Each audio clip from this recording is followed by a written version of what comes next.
The next item is a presentation of Indian River County indicators by Jeffrey R.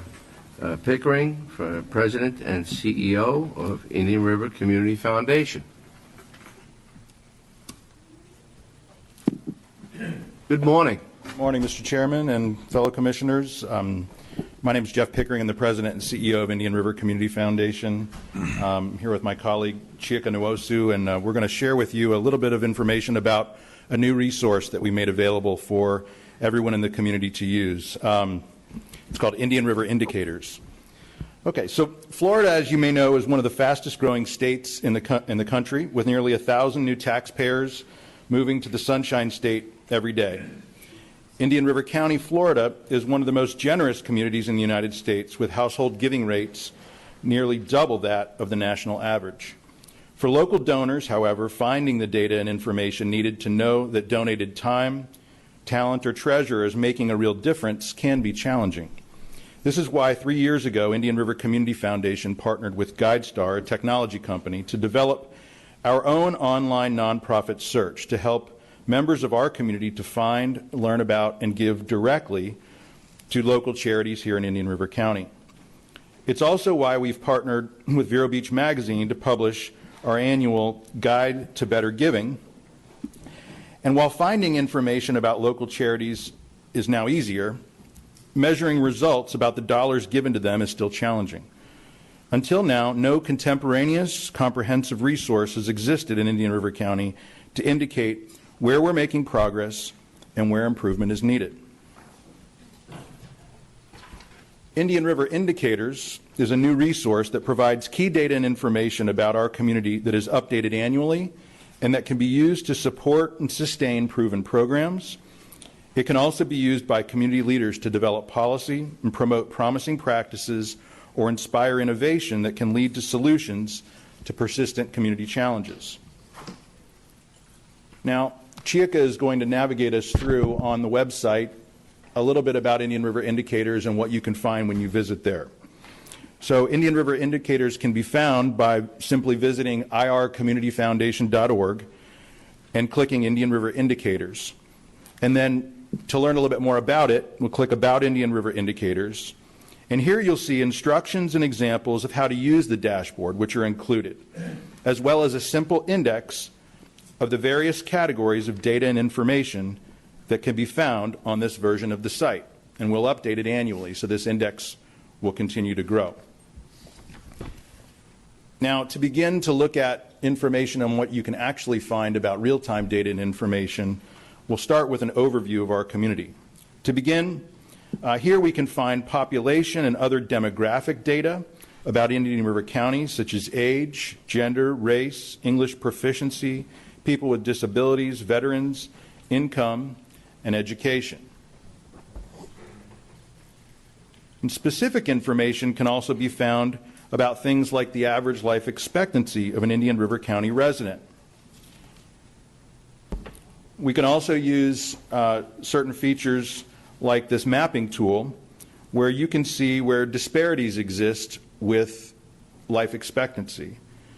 If you look on the right side where Chieka is hovering her mouse, the dark color section on the beach, and then further west, the lighter section in Gifford, for example, there is a disparity of 12 years life expectancy.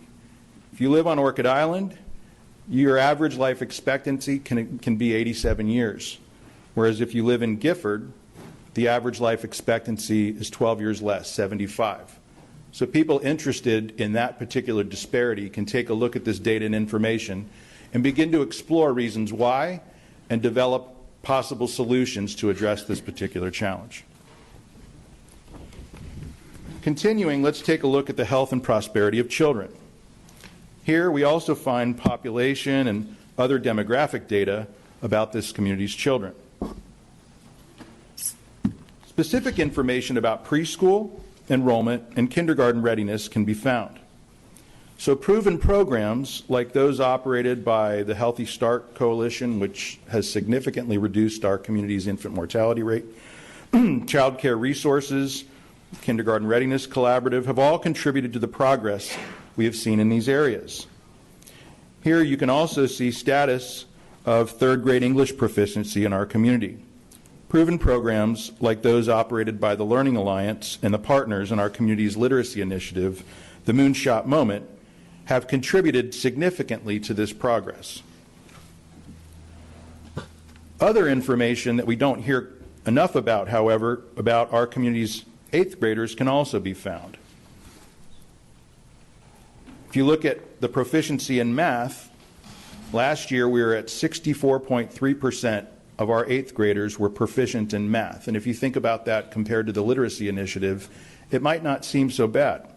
However, if we take a closer look at this statistic, we can see that there is a significant disparity between the 8th grade math proficiency of white students, which is over 70%, versus those of blacks, where just 30% were ready to go on to Algebra 1 in the 9th grade.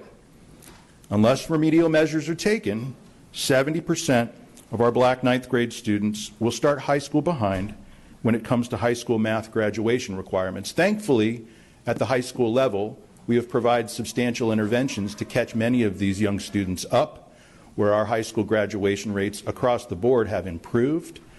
But there are still an annual class each year, every year, of black students who start 9th grade behind in math. Taking a look at prosperity and the health of adults, we find population and other demographic data about this community's population between ages 19 and then over 65. And as we know from our community needs assessment that we produced in 2019, seniors over the age of 65 are the fastest growing percentage of the population in this community. And as an example of some of the information we have on indicators, we can see the overall causes of death for our community's adults and seniors. Leading causes include cancer, heart disease, and accidents. Specifically for seniors who live alone and on their own in their homes, accidents are preventable, but unfortunately when they're left by themselves can become challenging for our community. Alzheimer's disease also makes the list. Proven programs operated by our Cleveland Clinic, Treasure Coast Community Health, Senior Resources Association, and our Alzheimer Parkinson's Association are working hard to address each of these. Specific information can also be found about economic opportunities, including disparities in pay between genders or races and ethnicities in our community. And so you can see here, when you look at pay disparities between men and women, there's about a $7,000 annual pay disparity between the median earnings in the past 12 months of men in our county versus women. It's about a 30 cents on the dollar differential there between men and women from a median earnings in our community. And then when you look at race and ethnicity, you can see the disparities also exist. Whereas the median earnings of whites in our county over the last 12 months averaged $43,000, whereas blacks averaged closer to $16,000. Now, whether you're a volunteer, a donor, or a philanthropist, or a public official, or any member of our Indian River County community who's interested in learning more about community needs, the solutions, and ongoing challenges, Indian River Indicators can help. I know many times you receive a number of appeals for assistance for organizations, programs, projects, maybe ideas that you could be involved in funding. Many of them are supported with good data and information. I know some of the data and information that my colleague Andrea Berry will share today about the Healthy Start Coalition is solid data and information that was supported by research. Other types of information, not so strong. Indian River Indicators is a resource that you can pull up immediately and call into question or at least evaluate and confirm some of the proposals that you'll be seeing in real time. And if you don't find what you need, call us. CHIACA has access to a data library of thousands and thousands of data points that if you don't see it on the dashboard and you're curious about, for example, high school attendance rates within a specific census tract in your community, we can actually drill down at that level and find out if the high school attendance rates aren't to our standards, what's going on there. Maybe there's no bus stop. Maybe there are a number of parents who are absent from the home and not supervising children. But the idea behind indicators is to provide better data to help you make more informed decisions about your allocation of resources throughout the community. And so that's the end of my presentation. I'd be happy to answer any questions if there are any about this new resource as we launch it in the community. Mr. Chair, I don't have any questions. Jeff, I was just kind of on the site while you were walking through it, and it seems pretty easy to navigate and a lot of information, so thank you all for putting that together. I think it'll be a very useful tool going forward. Welcome. I've had my first grader test drive it, and so if he can do it, we can do it. Whew, so I'm on the same level with the first grader? Good. That's a step up for me.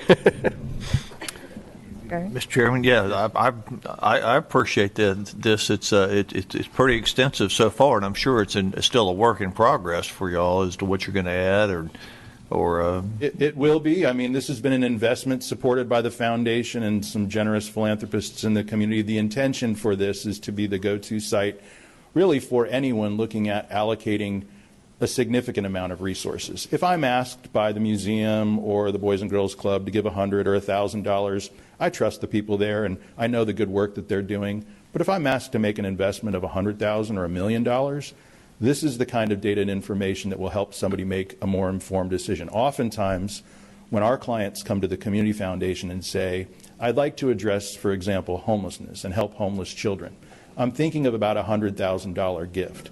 We can drill down and tell them if that $100,000 gift will even make a difference. If not, we'll encourage our clients to give more. So oftentimes, it's not so much a gatekeeper as it is leverage to generate more capital for the marketplace to begin to serve the needs of our community. Can we do that in government, Jason, where we put money and make sure it's really going to work there?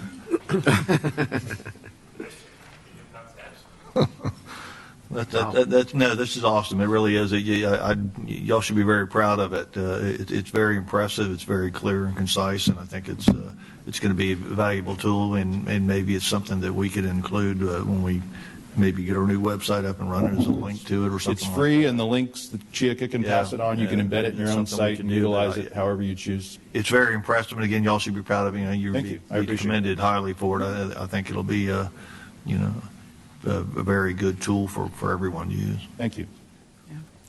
I'd just like to echo everybody's comments. I think, we have a lot of resources in Indian River County. We're very lucky, especially the philanthropic resources that we have. But like anything, there are limits to those. So this really helps us focus where to put those resources. And I know there's a lot of nonprofits working and doing great work in the community, and this kind of helps address those holes, identify those holes, and we can craft programs around them to address these indicators that you brought forward. So data is always a great thing, and having as much data as possible when you're making those types of decisions really helps make a better program and a better community. So thank you so much for putting this together. It is a wonderful resource, and I've been on there, I've checked it out, and I think there's a lot of other people that will be checking it out and using it moving forward. Good. So thank you so much. This is a great tool. Thank you so much for bringing it to us today. It looks it's a wealth of information, and it looks like it's easy to use, which is a big plus. Thank you. You're welcome. The only thing I hope to do as a lifelong surfer is maybe get the surf report tagged on there at some point. So when we do that, my job is done. But until then, the resource is there. All right, now, Jeff, if you're going to do that, you got to put the dive report on there too. Okay, All right. yeah. So. Mr. Chairman, Commissioners, thank you very much. Thank you so much. Dylan, Jeff. thank you.